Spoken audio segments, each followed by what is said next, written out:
اور اب اللہ کی شان دیکھو کہ اس کنویں کے قریب ایک قافلہ آوارد ہوا اور انہوں نے پانی کے لیے اپنا سقا بھیجا تو اس نے کنویں میں ڈول لٹکایا، یوسف اس سے لٹک گئے۔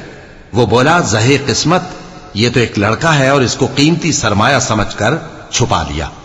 اور جو کچھ وہ کرتے تھے اللہ کو خوب معلوم تھا، اور انہوں نے اس کو تھوڑی سی قیمت یعنی مادود چند درہموں پر بیچ ڈالا، اور وہ اس سے بیزار ہو رہے تھے۔ اور مصر میں جس شخص نے اس کو خریدا، اس نے اپنی بیوی سے جس کا نام زلیخا تھا کہا کہ اس کو عزت و اکرام سے رکھو، عجب نہیں کہ یہ ہمیں فائدہ دے یا ہم اسے بیٹا بنا لیں۔ اس طرح ہم نے یوسف کو سرزمین مصر میں جگہ دی، اور غرض یہ تھی کہ ہم ان کو خواب کی باتوں کی تعبیر سکھائیں، اور اللہ اپنے کام پر غالب ہے لیکن اکثر لوگ نہیں جانتے۔ اور جب وہ اپنی جوانی کو پہنچے تو ہم نے ان کو دانائی اور علم عطا کیا، اور نیکوکاروں کو ہم اسی طرح بدلہ دیا کرتے ہیں۔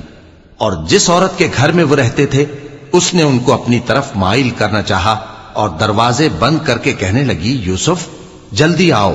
انہوں نے کہا کہ اللہ پناہ میں رکھے، وہ یعنی تمہارے میاں تو میرے آقا ہیں، انہوں نے مجھے اچھی طرح سے رکھا ہے، میں ایسا ظلم نہیں کر سکتا، بے شک ظالم لوگ فلاح نہیں پائیں گے۔